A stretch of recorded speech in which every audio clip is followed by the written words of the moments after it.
여러분 안녕하십니까? 뼈이비 방송 지한승입니다.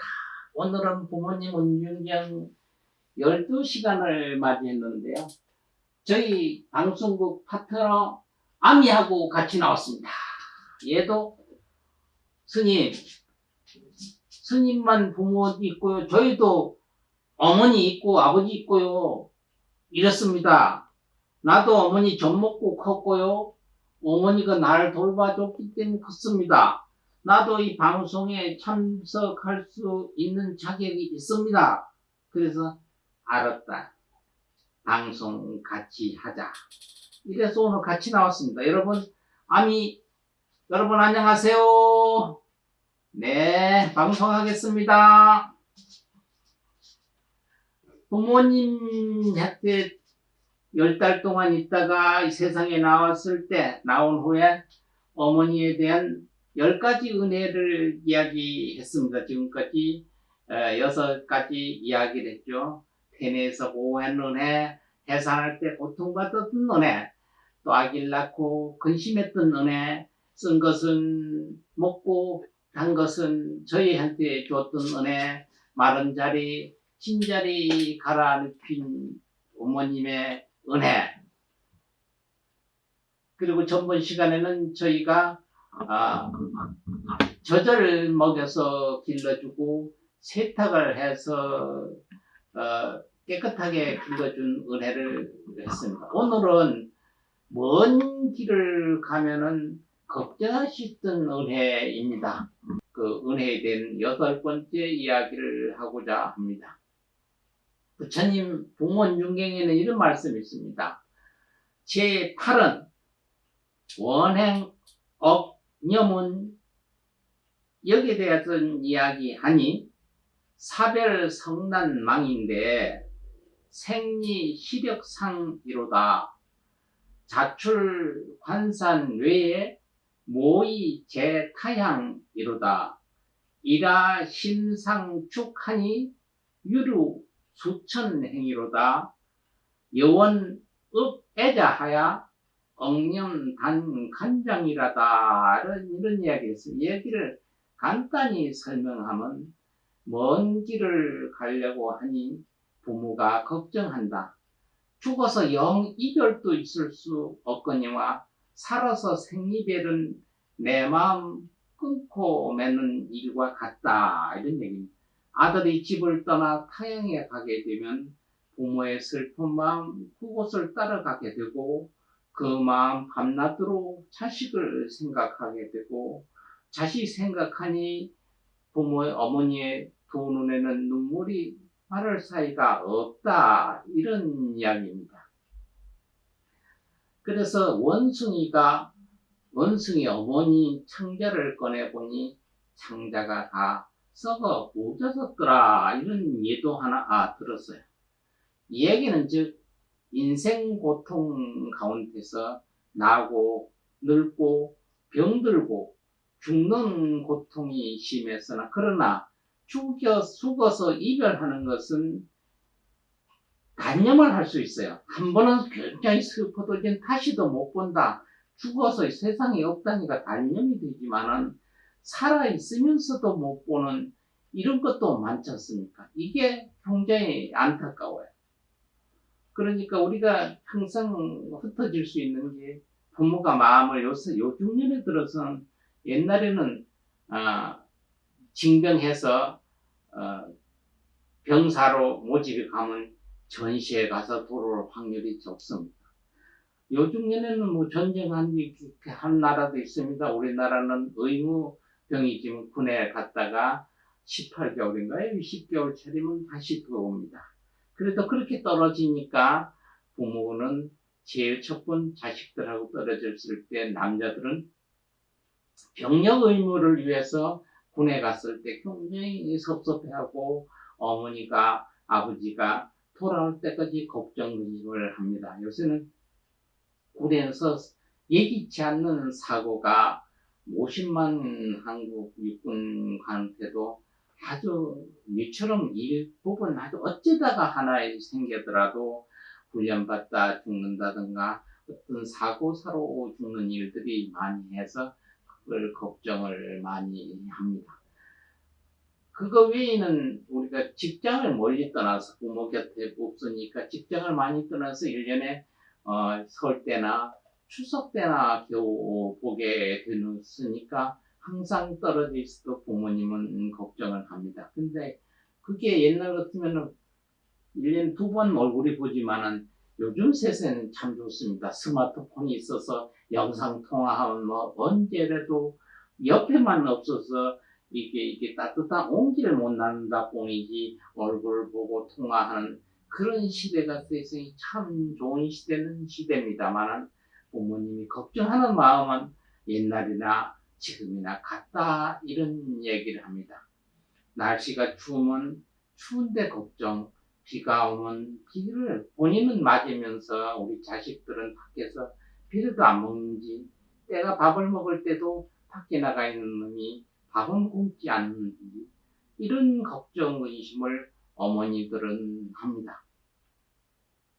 그래서 얼마 소식이 없으면은 그냥 아주 궁금하니까 알 수 있는 방법이 없으니까 어쨌든 무단 가출하는 수가 있잖아요. 그러니까 뭐냐면 죽었는지 살았는지 모른다. 요즘도 그렇습니다. 그러니까 답답하니까 점집에 가서 점도 쳐보고 뭐 아주 살아있다 그러면 연락이 오도록 하다 해가지고 뭐 굿도 해보고 그래서 소식이 깜깜하잖아요. 그러다가 몇십 년이 지나면은 6.25 사변 그 전에 있을 때 벌써 70년이 지났습니다만 있었을 때는 안 돌아오면은 어디서 죽었는갑다 해서 자기 집에서 나간나를 해서 제사를 지내다 할 수도 있잖아요. 그 연속국에 그런 게 많습니다. 실제 그런 사항도 많습니다. 죽었는지 살았는지는 모르고 행방 소식도 없고 벌써 나이가 다 집 떠난 지 수십 년이 됐으니까 나간 날을 대충 생각해서 이날 나가서 그날을 제사날로 해서 제사 지내는 분들도 저희가 많이 봤고 실제 있습니다. 이것을 하니까 제가 굉장히 생각이 납니다. 제가 독재인데 여아들인데 11살부터 중학교가 뭐니까 11살부터 부모님 곁을 떠났습니다. 그래서 한 집에 갈 수 있으면 토요일 날 갔다가 일요일 날 올 수가 있는데 그거 토요일 날 집을 가자면 15km 정도가 되는데 산을 2개를 넘어야 돼요. 이 가서 하룻밤 자고 또 오니까 가면 좋은 어른들이 좋은데 또 내가 떠나서 그 이튿날은 와야 되잖아요. 가족집으로. 그리고 오다면 또 어머니 가보면 어머니 눈에 눈물이 글썽글썽 하던 걸 저희가 기억을 합니다. 이렇게 11살부터 부모님을 떠나서 지금까지 있다가 20몇 살 대군에 갔다 와가지고 또 제대로 부모님 옆에 부모하고 같이 사나 생각했는데 어느 날 아버지 어머니 앞에 가서 저 머리 깎고 중들립니다 했던 게 저예요. 지금 생각하면 나는 지금 다시 생각하면 그런 짓 안 하겠다. 스님 생활이 나빠서 그런 게 아니라 그런 걱정은 괜한 걱정을 시켜줬다. 그러니까 저희 어머니가 저희한테 이야기하는 게 그냥 가만히 있고 스님 된다고 하니까 실제 살아서 헤어진 것처럼 헤어졌는데 죽은 것과 같은 게 출가하는 스님들의 행위입니다. 그래서 스님 하려면 절에 주인하지 마라. 그리고 그때는 스님이 될 때 부모님들이 그 허락을 받아야 받아줬어요, 절에서. 그래서 그 얘기를 저희 어머니는 무명자이기 때문에 뭐 주지고 이런 걸 모르니까 그냥 절에 주인하지 말아라. 그래도 외아들인데 스님을 허락을 해줬습니다. 그리고 몇십 년을 흘러서 한 20년 흘렀는데 저희 이웃에 있는 한 고모님을 만났습니다. 그 고모님 뻘이 됐지 항렬로 아주 가깝습니다. 강원도 태백 그러니까 정선에 있는 정암사 절에 신도회 회장을 거기에 법회에서 갔는데 신도 회장님을 소개를 시켜주는데 알던 분이에요. 저를 보고 조카님, 아유, 먼저간이다. 고모님 여기 계십니까? 예. 아, 그 스님 됐다 소리 뭐, 한 20여 년 전에 들었는데 참 잘했습니다. 참 큰 결심할 때 머리 이런 말씀하면 제가 삼배하겠습니까? 삼배를 하시고. 그 가끔 친정에 가시면 저희 어머니 뵀어요. 아니, 굉장히 가까웠는데, 저희 어머니 뵀는데요. 지금 가면 그냥 문 열고 들어가서 엄마 이러고 들어가고, 이렇게 오빠 뭐 이렇게 들어가면 간다는 거예요, 어디를. 아, 왜 그러겠어요? 그렇게 사이가 좋으셨는데, 옛날에. 그러니까. 저 이야기 때문에 그랬답니다. 왜냐하면 자기는 절을 열심히 다니니까, 아, 조카 꼴들은 내가 스님이 됐다고 하니까 저희 어머니 만나서 이런 얘기를 했답니다. 아이고, 언니하고 오빠는 참 좋은 일 하셔서 뭐를 좋은 일 했어요? 그러니까, 아이고, 아들 하나 있는 거 부처님 전에다 가서 스님 만들어서 그보다 더 복귀한 일이 어디 있습니까? 참, 이랬답니다. 그러니까 저희 어머니가 평생 화내는 걸 처음 봤대요. 얼굴에 볼개짐에서 일어서서 화를 내면서 바로 가라 그랬더라고요. 그렇게 스님이 좋으면 네 새끼도 죽 만들지 왜 내 새끼 죽 만들 걸 잘했다 못했다 하냐고. 소리 짓다. 그걸 처음 봤답니다. 다시는 내 앞에 나타나지 마라. 어머니가 저희한테 허락을 하셨더라도 그 얘기를 듣고 제가 속이 찌릿했습니다. 그냥 허락을 해줘서 했는데 제가 아들 하나인데 왜 안 말리고 스님되라고 했나? 허락을 해줬나? 다시 생각해 볼 수 없는가? 스님 안 하면 안 되겠는가? 이럴 정도인데 왜 허락을 해줬을까도 저희도 궁금했어요. 20년이 돼도. 근데 그 소리를 들으니까 아, 그렇게 허락해도 저희 어머님은 속이 그게 아니었구나. 다른 의심이가 있었구나. 이런 생각을 했습니다. 그러니까 저희가 아, 좋아서 한 게 아니구나. 그래서 그 고모님 때문에 저희 어머니, 그러니까 제가 스님 생활을 해서 저희는 저희대로 뭐 나름대로 뭐 수행이니 뭐이니 뭐 이런 거지 걸리게 저희 어머님 아버지는 얼마나 걱정을 하셨겠습니까? 저희가 미국 가서 좀 지났다가 10여 년 후에 와서 저희 어머니가 94살 되셨을 때 만났습니다. 만나서 하루 저녁 호텔에서 주무서 어머니 제가 궁금한 게 있는데 하나 물어도 되겠습니까? 아이고 스님 아들 얘기해버려요. 그때 내가 스님 된다고 그랬는데 아들 하나밖에 없는데 왜 스님 허락한다는 이야기를 했습니까? 한 번이라도 다른 생각하지 않게 안 말렸습니까? 왜 그랬어요? 그러니까 뭐 한참 생각도 안 해요. 자네 편하라고. 그러면 어머니 그 절에 주인하지 말라고, 그 절에 주인데 주인하지 말라고 왜 했습니까? 그것도 자네 편하라고. 뭐 부연 설명도 없이 숨김없이 그냥 말 떨어질 때마다 스님 허락해준 것도 나 편안하고 절에 주인하지 말라는 것도 나 편안하라고. 그 얘기 이제 스님 안 되면 밖에서 처자식하고 몇세미 지지고 볶고 싸우면서 사느라고 파닥거릴 텐데 뭐 그런 거 없고 그냥 스님 되면은 그냥 자기 하는 내 몸 하나만 건드리면 되니까 그게 편안하라고. 그 다음에 절에 주지하지 말라는 얘기는 주지하면 뭐 기도하고 뭐 신도들 다루고 뭐 이렇게 하는데 그것도 얼마나 살림살이 하는 게 불편하겠어요. 그러니까 그것도 하지 말면 그냥 내 편안하라고. 그래도 얼마나 보고 싶고 그리웠으면 겠습니까? 그러면서 이런 말씀을 해요. 제가 미국에 있을 때 제 아버님이 돌아가셨는데 아버지가 저녁에 주무시다가 이랬대. 저녁 들고 93세 돌아가셨는데 이 사람 난 내려치 못 나겠네. 그러니까 어머니가 뭐 몸살 나셨어. 그러니까 아니 그냥 갈 것 같아. 이랬더래. 에이 싱거운 영감. 뭐 감기도 없었대. 그 주무시라고. 새벽 한 3시나 4시 됐는데 숨소리가 옆에서 쿵쿵 이상하더라고요. 코 고는 게 아니고. 그래서 어머니가 영감영감 깨워서 불을 켜고 보니까 왜 이래요? 그러니까 나 갈라고 그러더래요. 그래서 그때 생각이 돼. 진짜 이제 숨을 갈라는 거 보고 먹질하니까 물었대요. 미국에 있는 아들 안 보고 싶으냐고. 그러니까 안 보고 싶대요. 또 물었대요. 진짜 안 보고 싶으냐고. 안 보고 싶대요. 가보고 가야 되지 않나요? 그러니까 그냥 갈란다. 그래서 저희 어머니가 이래요.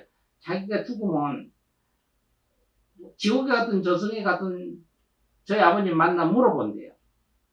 진짜 보고 싶어도 미국에 있으니까 못 볼 거 어떻게 보고 싶지 않다고 했는지, 진짜 안 보고 싶어서 안 보고 싶다고 했는지, 이게 궁금하대요.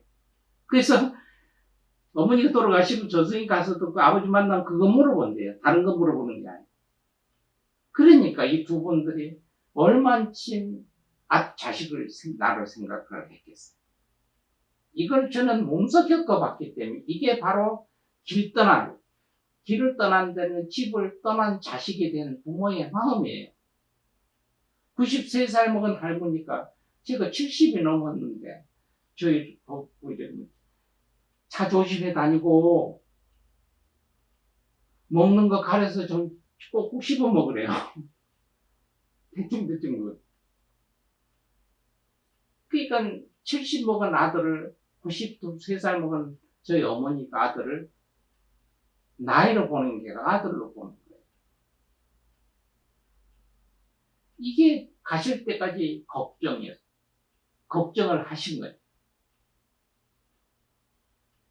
그러면서 저희가 아주 이게 후회도 저희가 드는데, 어머니가 90돌이니까 어머니 계시던데, 미국에서 내가 들어와서 어머니 모시고 고향에서 살다가, 어머니 모시고 살다가 어머니 돌아가시면 거기서 그대로 난 살다가 나도 가야겠다 이 생각을 하고 미국에 일을 철수를 하고 들어왔어요. 그래서 스님 아들 이제 미국 가면 다시 못 보겠네. 그래서 아니에요. 어머니 옆에 제가 살라고 좀 그래. 내한테 살면 뭐래. 조금 같이 좀 지내보려고 그래. 그럼 그래요? 아주 나도 속으로는 굉장히 반가워하는 거예요. 저희하고 같이 11살 넘어서 같이 있었던 건 일주일을 같이 있었던 그 시간이에요. 그래서 제가 밥을 끓이고 오피스텔에서 해도 그냥 가만히 앉아있었어요. 전화한 것 아들 어머니 같으면 밥도 하고 설거지도 하실 거 아니에요. 안 해요, 하나도. 그러니까 내가 차려주는 거, 내가 해주는 거 어떻게 하나 그 꼴을 보려고 그러는지 그냥 보시는 거예요. 그걸 공양을 받으려고 하는 거예요. 쉬운 얘기. 그걸로 아들이 나한테 해줄 수 있는 최후의 효다라고 생각을 한 거예요. 그리고 그냥 받으시더라고요. 그래서 저희 어머니 만두가 생각나, 어머니 하면 그 만두가 생각이 나는데, 저희 형수가 어머니한테 물었어요. 아드님이, 스님이 굉장히 그 만두를 좋아하는데, 어머니 만두 빚어서, 스님 아들 좀 드리지요. 제가 있는데도 그런 얘기를 하니까 어머니가 손실했지. 너 만두 맛이 없다. 사서 먹는 게 훨씬 더 맛있다. 이런 얘기. 안 해주는 거예요. 그것도 어떤 의미가 있어요. 그래서 제가 미국에서 들어와서 여기서 저희가 시민권자니까 여기서 영주권을 내야 돼요. 그래서 기간이 며칠 걸렸어요. 그래서 양력설에 저희가 못 가고 며칠 있으면 20일 있으면 음력설이 오니까 한 열흘 후에 음력설 때 어머니 저희가 집에 가겠습니다 하니까 알았대요. 여기 마지막 저희가 통화예요. 양력설날. 그러니까 왜 그러니까 이제는 어머니 옆에서 살 겁니다. 영주권 나왔으니 그러니까 다 음력설 때 아예 보따리서 어머니 옆으로 가겠습니다 하는 거 양력 1일 이야기를 했는데 어머니가 알았대. 스님 아들 알았어요. 이래. 그리고 그 이튿날 전화가 동네 이장님이 전화가 왔는데 어머니 돌아가셨어요. 그래서 제가 후회를 했습니다. 내가 미국에서 안 들어오고 어머니한테 안 보이고 지금 있으면 나를 보고 죽어야 되겠다, 나를 봐야 되겠다는 생각 때문에 더 오래 100살까지 안 계셨겠나. 내가 어머니 옆에 이제 살게 됐습니다 하니까 마음을 푹 놔서 그냥 가셨나. 그 얘기를 지금 뭐라 하니까 텔레비 연속극 본답니다. 그러니까 그럼 연속극 보세요 어머니 끊어요 그러면 알았대요. 근데 바로 그대로 앉으셔서 무릎을 꿇고 이렇게 턱을 받치시고 앉아서 텔레비 보는 상태로 그냥 앉아서 돌아가신 거예요. 저희도 후회 많이 했어. 안 와서 안 그랬으면 어머니가 100살까지 안 사셨겠나. 어머니한테 옆에 간다고 그러니까 안 믿어. 내 옆에 내 새끼 오는구나. 이걸 기다렸다 확 맥을 놓은 사람은 간다고 그러잖아요.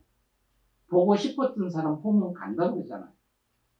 아, 이게 현실, 내 혜태 현실로 왔구나. 그럼 그 또한 11살서부터 73인가, 셋이구나. 셋때까지 몇십 년을 어머니가 거의 표현 안 해도 그렇게 그립고 생각을 했겠느냐.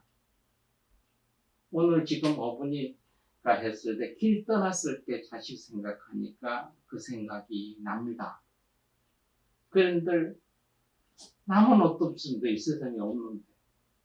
제가 은혜를 갚아서 어머니 고맙습니다 할 수 있는데 상대가 없는데. 그래서 1년에 한 번은 제가 고맙습니다를 합니다. 한 번이 아니고 3번이네. 뭐 양력 설 때, 음력 설 때, 뭐 추석 때는 안 하고요. 어머니 생신날, 이 세상에 오셨다 가시죠. 오신 날 제가 그냥 미역국 차려놓고 어머니 미역국 하나 떠놓고 찍었어. 어머니 이 세상에 오셨다가 가셔서 저를 낳아놔서 고맙습니다. 이 생각을 해요. 그리고 어머니 그토록 가신 날 제가 합니다. 어머니 그래도 세상에서 나를 많이 키워서 그렇게 자식도 스님 되는데 보고 싶어서 그렇게 그리웠다 가시니까 후를 털고 가세요. 고맙습니다. 3번째 하는 게 제 생일날입니다. 왜? 내 생일이 있기 전에 생일을 있도록 만들어준 게 어머니가 이 세상에 나를 낳았잖아요. 그러니까 바로 어머니 이 세상에 나를 낳아줘서 고맙습니다. 그러니까 나이가 들었을 때 생일 때 미역국을 끓여서 미역국을 끓이는 건 그 생일 맞는 사람 주라는 게 아니에요. 그 낳아준 엄마를 주라는 얘기예요. 미역국이. 왜 태어난 님이 먹습니까? 어머니를 먹다라고 하고 팥떡을 해서 이렇게 만드는 거는 이거는 자식한테 먹고 어머니한테도 주는 거예요. 왜? 아기를 놓고 산후조리하고 이러다 마음이 많이 약해져 있기 때문에 다른 잡스러운 게 들어오지 않겠나 이런 얘기입니다. 그래서 60살까지는 생일을 얻어먹어야 됩니다. 누가 뭐 자식들이 해주고 처음에는 어머니들이 해주잖아요. 자기 미역국을 끓여 먹는 날이에요. 아들을 끓여주는 게 아니고. 그래서 있으면서 그 다음에는 뭐 형제간 이렇게 우리 모여서 가족 화합을 위해서 얻어먹는 날이 60살까지입니다. 60살 넘으면은 생일자가 얻어먹어서는 안 된다고 되어 있습니다. 그럼 어떻게 해야 되느냐? 생일 맞는 사람이 어른이잖아요. 어른이니까 자식들한테, 손주들한테, 아들들한테 지금까지 신세를 졌기 때문에 여지껏 60년 동안 나를 생일을 맞이해 바쳐줘서 고맙습니다. 60년이 옛날에는 단계였잖아요. 60년 넘으면 남은 생을 산다고 했죠.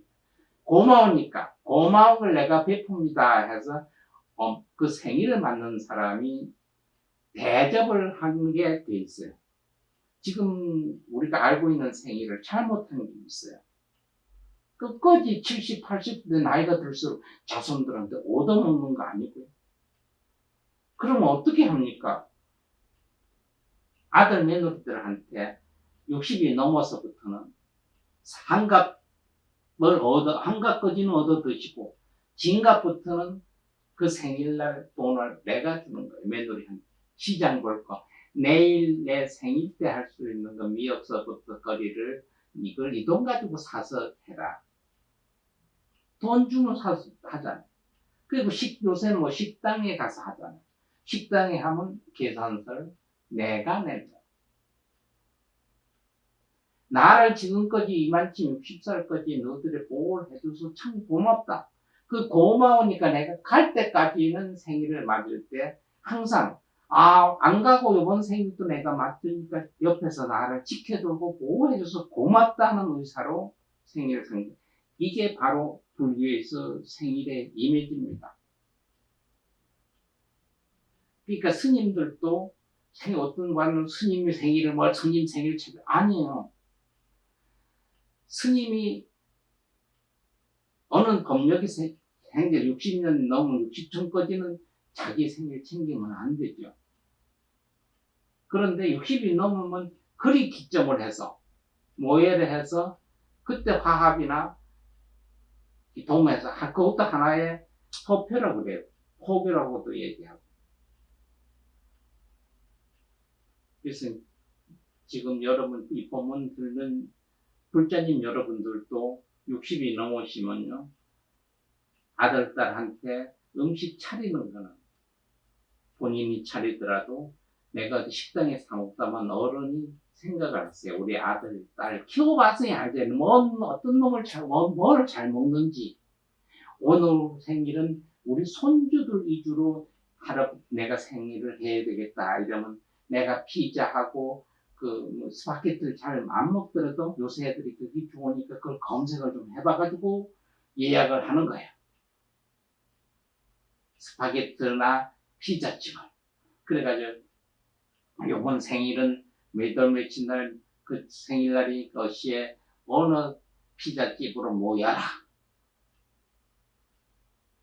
그래가지고 손주들 위주로 하니까 손주들 먹으니까 그게 앞으로의 이 가문의 대를 이을 테니까 가들이 좋아하는 음식으로 피자 먹어도 어른 먹어도 안 죽어요. 느끼하다 뿐이지. 같이 요새 애들도 이거 먹으니까. 왜? 할머니 할아버지 먹는 된장 애들한테 먹이잖아요. 싫다고 그래도 이거 먹어야 된다고. 근데 애들이 먹는 피자하고 스파게티는 낸 노인들이 요새 애들이 그런 걸 먹냐. 나는 그거 못 먹겠더라. 그건 안 맞는 얘기잖아요. 그잖아요. 애들하고 된장찌개 청국장 안 먹는다 코들면 이거 먹어야 된다. 이 건강식이다 해가지고 애들 손주들한테 감기로 퍼먹이듯이 하면서. 그러니까 애들이 먹는 거 두분에 하고 다음 또 인연이 돼서 1년 더 살면 요거는 며느리들 이래 보면 식성들 평신 올 때는 아이고 우리 집 며느님 큰 딸님 같은데 뭐를 참 좋아하나 이러면 아버님 나는 뭘 잘 먹는데 뭘 참 싫어요 이렇게 얘기를 많이 식당 가 물으면 잘 안 해도 그럼 메모를 해뒀다가 이거는 며느리가 무엇을 잘 먹고 올해는 며느리상을 봐야 된다. 그러던가 아들분들 하고 식당집에 전화를 해서 잘 먹는 거 메뉴를 한식집에도 요거 특별히 안 하니까 더덕 잘 먹으면 이 집은 한식 다육은 잘하는데 더덕이 없어. 특별히 더덕 좀 부어주고 아들이 먹는 이거 좀 어른들이 알아서 이렇게 하면 자손들이 우리 아버지가 더 오래 계시고 우리 옆에서 본보기로 있어줬으면. 근데 점점 나이가 들수록 챙겨주는 것만 바라니까 자식이 부담이 가잖아요. 자식들한테 부담이 가지 않는 한 돈이 있어야 없어야가 아니에요. 말 한마디도 부담이 안 가는 대화가 오가면은 애들이 거부감이나 부담감을 안 느껴요. 아파도 그러니까 병원 갔다 약 드시는 것 같은데 뭐 드세요? 어디가 아프세요? 그러면 죽는 병 전에는 다 아프잖아요.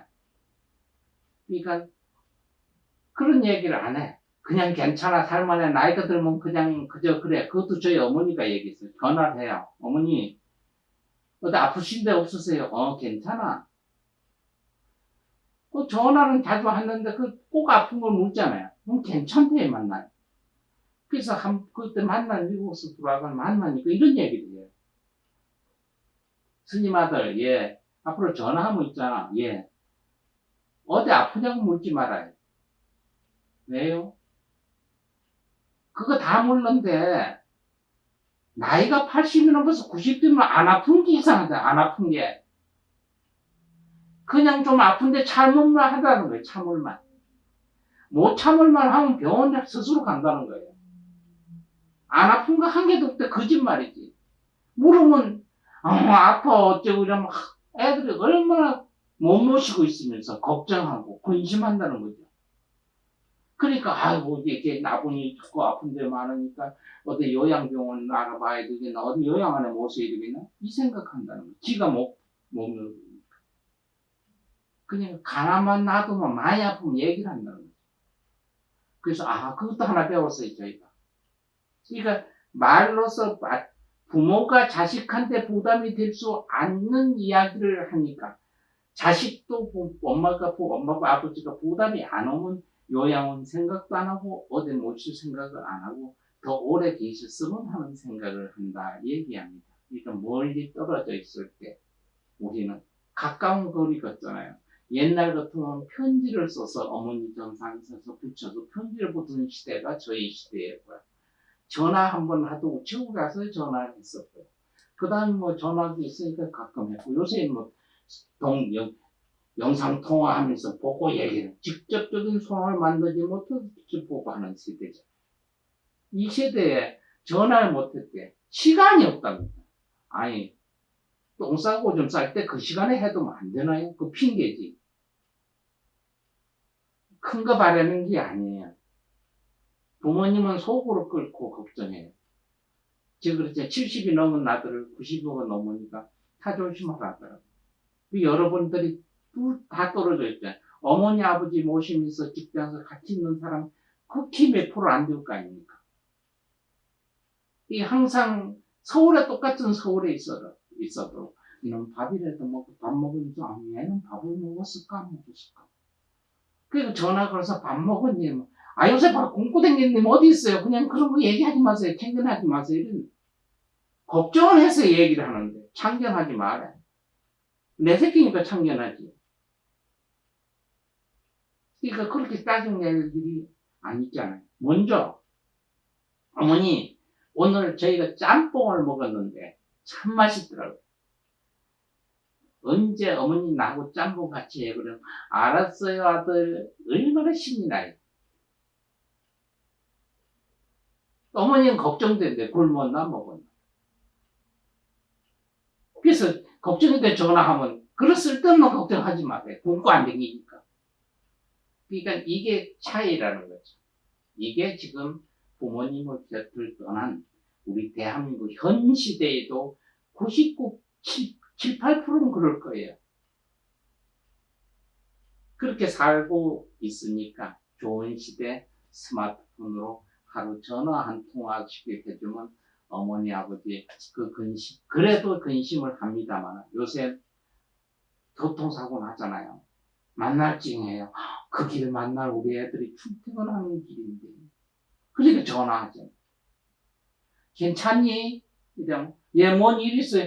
차 운전 조심해라. 이러는 거예요. 뭔 사고가 났다면 바로 아들, 딸과 집계를 하는 거예요. 어디 여행 가가지고 물에 어떻게 됐다?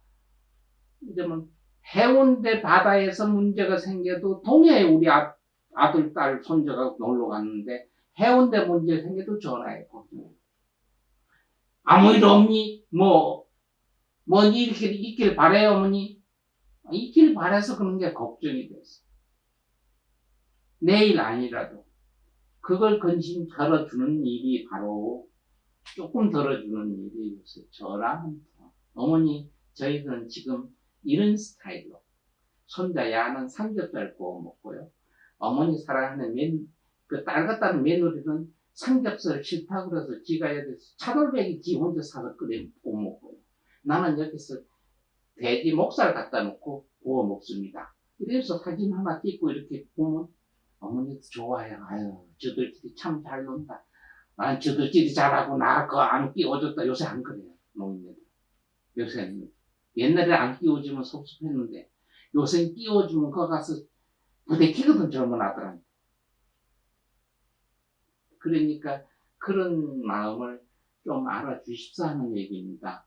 그리고 어른들도 조금 덜어놔요. 요새 젊은 세대가 참 발랄한 시대입니다. 네. 자기들하고 화합해서 좋아해서 언젠가는 내가 전화 안 오면 나하고 지금 어머니 아버지하고 통화하는 시간에 비즈니스로 다른 사람하고 서로 교류하는구나 이렇게 생각했어요. 나한테 전화 못할 걸 보니까 우리 가문을 이어갈 손자, 우리 손자를 낳아준 며느리 아들끼리 도박도박해서 얘기하고 소금소금 지내느라고 나한테 전화를 못하는구나 이렇게 생각하시. 주덕질이 잘 놀면서 엄마 아버지는 뒷방에 처박았다 이런 생각하지 말고, 그러니까 조금 어른들도 좋게 해석하고 꿈보다 해몽이 좋다 이런 얘기를 많이 하지 않습니까? 그래 그분이 이런 이야기 합니다. 우리가 부모님이 애들 생각하면 애간장이 녹는다. 애간장. 속에 창자가 다 녹는다. 이런 얘기예요. 그건 어디서 나왔냐면은 어떤 포수가 가다가 원숭이가 있는데 원숭이 새끼를 주겠다. 쏴서. 그 어머니, 원숭이 엄마가 거기서 울면서 안 떠나더라고요. 다른 데 갔다가 며칠인데 그 원숭이가 그 자리에 그대로 있더랍니다.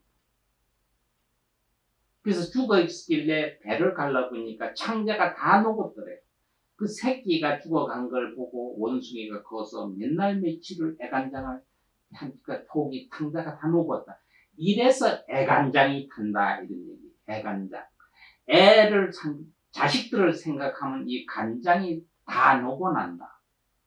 이래서 우리가 막 얘기하잖아요. 애간장이 탄다.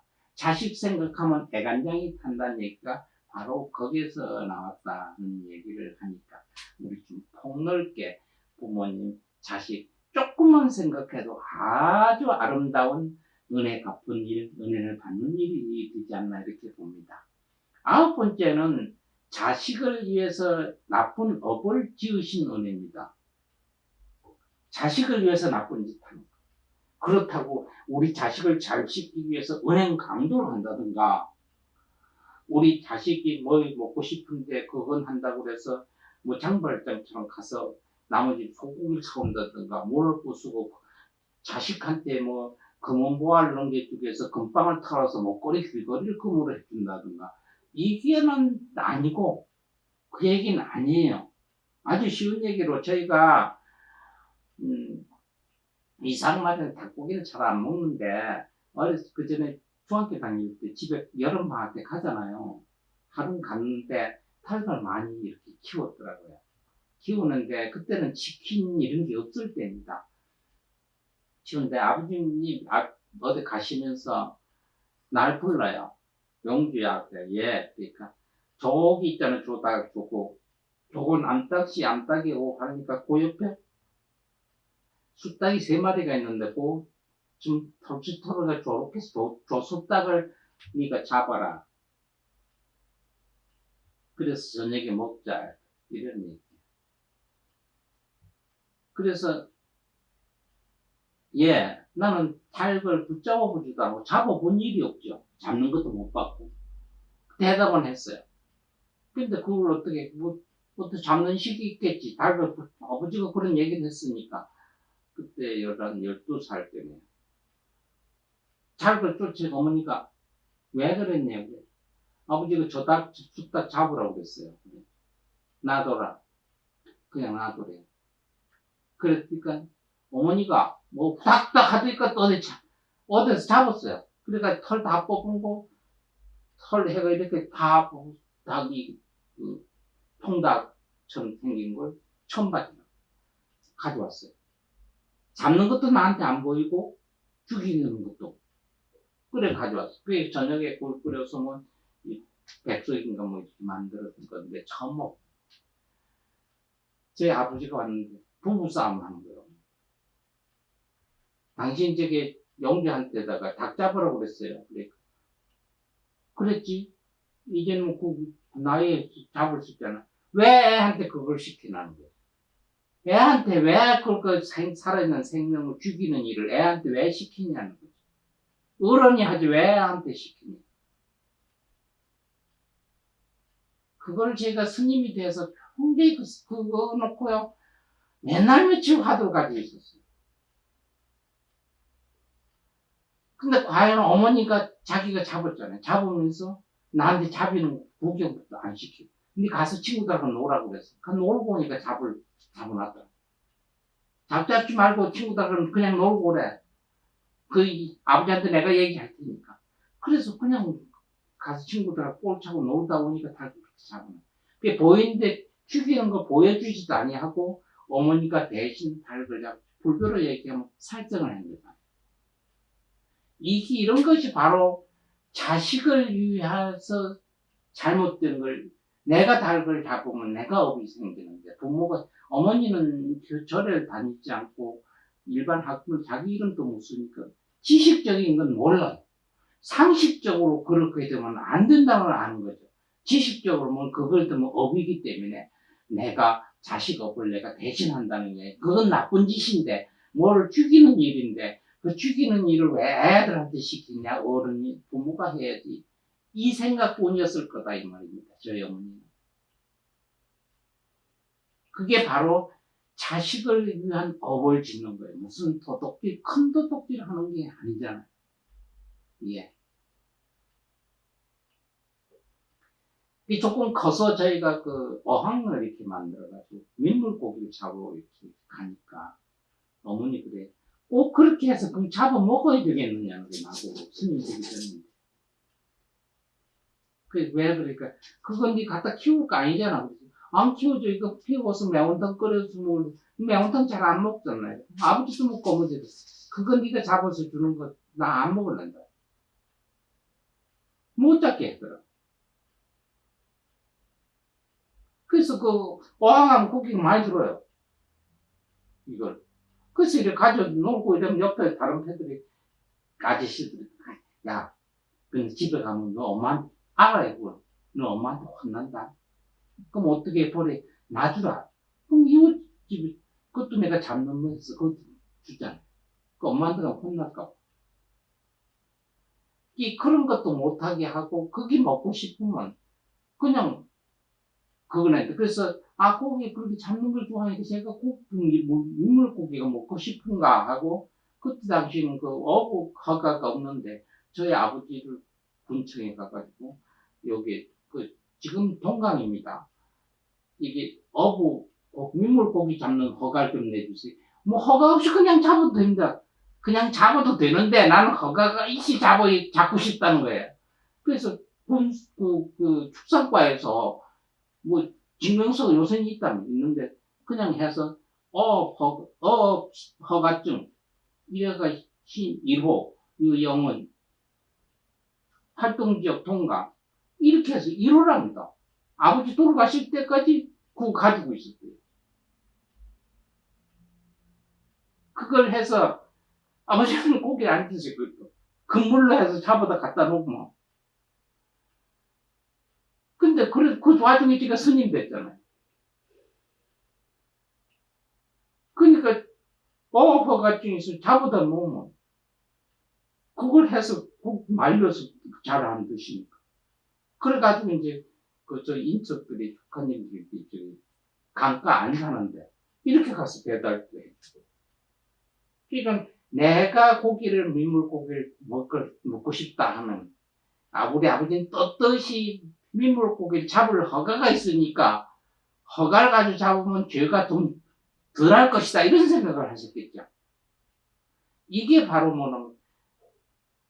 부모 은중에게 9번째 자식을 위해 나쁜 업을 지으신 은혜.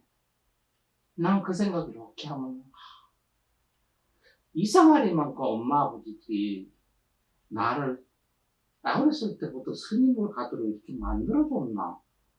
그런 걸 이렇게 미리 해줬나? 그래서 스님 돼서 이렇게 가는 게 부자연스럽지 않고 자연스럽게 이렇게 왔지 않나?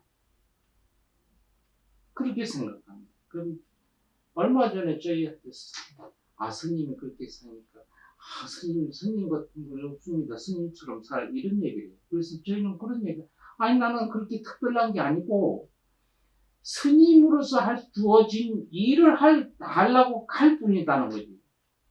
그거에 욕심을 안 내서 그럼 그 돈 드는데요, 스님? 돈 드는지 알죠. 근데 왜 안 하세요? 그래. 나는 스님 짓 하려고요. 그러니까 특별한 게 아니라 스님이 갈 수 있는 길인데 그걸 가보려고 그 좀 한두 개를 다른 사람보다가 안 한다는 뿐이지. 잘났다는 얘기가 아니고 내가 내 혼자 그걸 주장하는 게 아니거든요. 법정 스님 무소유를 쓰셨잖아요. 법정 스님한테 무소유를 했는데 무소유를 스님이 생각한 일은 무엇입니까? 얘기를 했을 때. 아니 무소유를 한 게 스님 길을 그냥 가는 것뿐이라는 거지요. 스님은 뭘 내 거라는 소유를 가지면 안 되잖아요. 그 소유의식이 없으니까 그냥 스님이 가는 길을 할 뿐이지 특별하다는 게 안 맞잖아요. 뭐 돈을 챙겨서 뭘 넣어서 스님이 개인 재산 뭐 뿌고서 뭘 만들고 이건 스님이 할 짓도 아니고 장사꾼이 할 짓이잖아요. 그러니까 스님이 할 수 있는 짓을 안 하니까 뭐 저 양반은 무소유다 이런 얘기를 하는 거예요. 그러니까 저희가 이런 이야기합니다. 엄만침 소모를 할 수 있는 건 스님들이 아끼고 소모해라. 예를 들어서 반찬 같은 거 이렇게 먹다 이렇게 나오면 그전엔 쌀 한 톨, 김치 하나도 쌀 한 톨도 아껴서 먹고 버리지 말고 그걸 이렇게 해라. 요새 그러면 유통이 안 돼요. 옛날에 작업자족할 때 내가 농사지어서 내가 먹고 내가 길쌈을 다 했을 때 의식주를 내 스스로 다 할 때가 근 100여 년 됐을 때지 않습니까? 길쌈까지 다 할 때. 그 후부터는 분업적이에요. 분업적이니까 각자 분업적으로 생산하니까 소비를 증대시켜야 돼요. 그래야 서로 공존을 이루어요. 스님처럼 간장도 끝까지 각두기도 요만큼 쌀 한 톨도 버리지 않고 얘기하면 농사 짓는 사람들 농사지어 쌀 얻어 파는 거예요. 꼭 한번 생각해봐요. 스님들처럼 성철 스님 참 무소유 맞습니다. 근데 그 양반이 이쑤시개 가지고 20년 살았다고 그러잖아요. 그죠? 그럼 뭐 우리 지구상에 이쑤시개 공장 하나도 눈 씻고 찾아볼 애도 없어. 왜? 하나 사면 20년 쓰는데 그 이쑤시개 공장이 되겠느냐. 이 공산품이나 소모시 필스는 그 시대에 맞췄기 때문에 고맙다. 이 생산한 사람이 고맙다. 이거 이렇게 써서 좋다. 계속 당신 거 써주겠다 해서 그걸 자연환경적인 파괴가 하는 버려줘야 다시 유통이 됩니다. 이게. 그러니까 내 거로 챙기는 게 아니잖아, 그거는. 내가 이걸 하나 버림으로써 가지고 있으면 소유인데 버림으로써 폐기함으로써 다른 사람이 하나의 이익을 자리이탈 요런 게 현재 요걸 그대로 좀 이해해 두셔야 돼요. 그러니까 성철 스님이나 법정 스님의 무소유를 현대식으로 어떤 게 무소유냐? 진짜 내가 차고 넘쳤는데 더 갖고 주고 뭉쳐주려고 하는 것이 욕심이에요. 그 외에 갖는 것이 아니 그 정도 갖는 것은 무소유라 안 쓰고요. 아들, 딸, 며느리가 손자가 오면 뭐 먹여줄 건 있어야 되잖아요. 아들, 며느리, 딸이 보면 텔레비를 봐야 되니까 텔레비 사놔야 되잖아요. 나는 무소유니까 저거 하는 게도 없다. 이런 졸간처럼 만들어놓으면 대한민국 문 닫아야 돼. 그죠? 그러니까 스님은 스님대로 살고 본인들도 무소유의 한계를 생각을 하시고 부처님도 그랬어요. 개인이 가질 수 있는 재산 한계를 이야기를 했어요. 근데 그건 개인이 가질 수 있는 거고 그건 스님이 가질 수 있는 건 아니거든요. 예. 그래서 오늘은 그런 이야기 해서 부모가 대신 내 업을, 어떤 일은 네 하지 마라 내가 할 테니까, 힘든 일은 네가 하지 마라 내가 할 테니까, 어디 따주고 얘기하면 네가 하지 마라 내가 할 테니까. 요새는 부모 자식 간에도 이상하더라고. 그걸 안 하고 편먹기 하고. 여러분 지금 나는 누구의 자식이었기 때문에 그 다음엔 누구의 부모가 됩니다. 누구의 부모는 누구의 자식이었습니다. 그러니까 자식 따로 부모고 따로가 아니에요. MZ세대는 누구의 자식이지만 걔들도 성장하면 누구의 부모가 됩니다. 그러니까 옛말에 너도 어른 돼봐라. 내가 시집가서 애 낳아보니까 엄마를 알겠더라. 이런 얘기를 하잖아요. 그죠? 그게 바로 이야기하는 거예요. 자식이었기 때문에 부모가 되고 부모는 전에 어떤 사람의 자식이었어요. 그러니까 내가 부모님한테 은혜를 갚는 것이 내가 은혜를 받는 일이 됩니다. 내가 부모님한테 은혜를 갚는 걸 내 자식이 보니까 왜 어른들한테는 이렇게 하는갑다 생각하니까 그렇게 하는 거예요. 아주 쉬운 얘기로 부모님 보면 엄마 왔어? 바쁜데 어떻게 시간 내 왔어요? 그러면 그래 시간 내도 애들도 보고 싶어서 예 그래요 그럼 앉을 수 있어요. 그냥 식당 와서 대가리 껐떡도 안 하고 그래요. 그러면 저거 저래는 겁다 하고 초등학교 다니는 애들 보고 할머니 왔어? 이래요. 그러면 엄마는 뭐라 아이고 할머니한테 엎드려 절해야지 왜 절도 안 하고 뭐 이러는 거예요. 체면상 할머니한테 절하면 자기가 창피할 거거든. 애들 교육 잘못시킨 거거든. 그런데 그걸 얘기할 필요도 없어. 우리 아버지가 엎드렸으면 엎적 절하잖아요. 그러면 절해라 시키기 전에 그 궁대에 붙어서 같이 아버지도 엎드려 절한다고요. 이게 폰이잖아요. 이게 연결되는 거. 근데 나는 엄마 왔어? 바쁜데 뭐 안 바빠요? 고개도 끄떡 안 하고 이렇게 해놓고는 아들 보고 배꼽 인사하라고 그러죠. 이 몸이 익혀야 되는 거는 실제 위에서 보고 따라 하잖아요. 그걸 모르는 세대가 아니잖아요. 그걸 왜 안 하느냐? 쓸데없는 지식만 집어넣어 놔가지고. 유치원서부터 대학교 졸업 맡을 때 그 쓸데없는 것만 집어넣어가지고. 그래가지고 우리가 가지고 있는 도리를 잊어버립니다. 도리가 밖으로 밀려나가는 쓸데없는 거 집어넣어가지고 그 안에 쓸데있는 게 밖으로 밀려나가지고.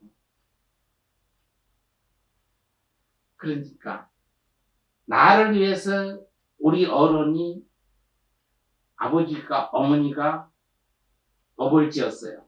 그러니까 언젠간 나도 아들 딸을 위해서 그 일을 하는 거예요. 오늘은 여러분들하고 요거까지 이야기하겠습니다. 그래서 자식을 위한 업에 대해서는 뭐 제가 사전 설명 안 했으니까 부처님이 이러이러했더라니 구간 설명 안 해도 그냥 아실 겁니다. 가만히 생각해 보세요. 어머니, 아버지가 나를 위해서 내가 안 했던 거, 남한테 요구도 먹을 거, 나도 내가. 요새는요, 자식을 위해서 뭐를 얘기하면 아버지 한 놈, 쓸데없이 하지 마라. 엄마가 할 때 니는 공부만 해라. 여기 그냥 내가 할 거, 내가 할게 부모가 이러면 되는데 내가 하니까 대신 너는 공부만 해라서 기브 앤드 테이크 주고받는 걸 긍정적으로 하니까 애들이 많이 안 듣는 거예요. 고마운 걸 못 느끼는 거예요. 왜? 엄마가 이걸 할 테니까 나는 공부를 할 수 있는 가서 책을 한 페이지를 읽었어요.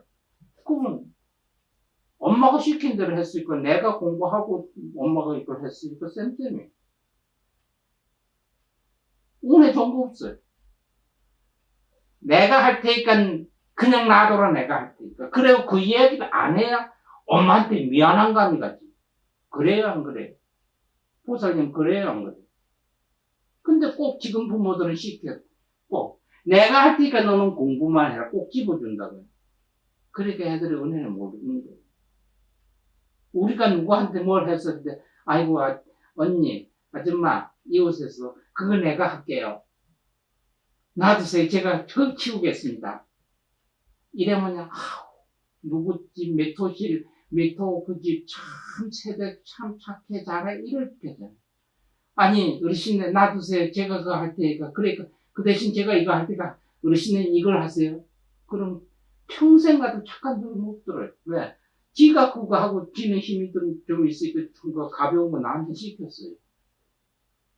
고맙겠어요? 안 고맙겠어요? 안 고맙지. 그래 놓고 나중에 만날 그 어른 사는 거 내가 다 들어줬는데, 그걸 날 뭐 이래더라. 아니요. 뭘 똑같은 숙제를 줬기 때문에.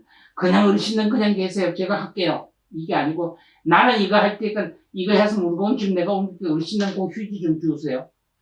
이 소리에 그게 쌤쌤이 되는 거예요. 요새 가만히 생각해봐요. 여러분 이런 일이 없었겠어요? 다 있어요. 안 해본 사람 한 사람도 없어. 그러니까 이게 잘못된 거예요. 그러니까 그거 잘 생각해서 고치면 복이 오고 행복이 오고 즐거운 것은 조금만 바꾸면 돼요.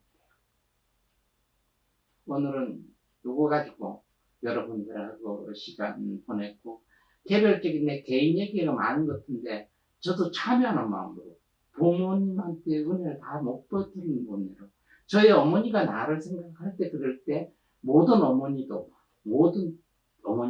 다 그런 생각이 들 것이다. 지금 지내놓고 보니까 내가 80줄에 들어보니 어머니 생각이 새록새록 나는데, 그렇구나. 이 생각이 있기 때문에 저희 같은 전철을 받지 않기를 부모님한테도 바라고, 그 부모님 자식한테도 이야기해서 저희 이야기를 했습니다. 남의 이야기보다 내 얘기 쉽게 하니까 저도 좀 속이 편해졌고요. 남 흉안 보니까 업도 안 지은 것 같습니다. 죄송합니다. 지 얘기만 하네. 뭐 그렇게 생각하셔도 고맙습니다. 다음 시간에 여러분 또 뵙겠습니다. 건강 조심하시고 항상 편한 마음으로 행복한 가정 꾸리십시오. 여러분 오늘 또 아니야 인사하고 이야기 다 하고요. 여러분 다음 시간에 또 여러분 뵙겠습니다. 예, 여러분 행복하세요. 네, 감사합니다.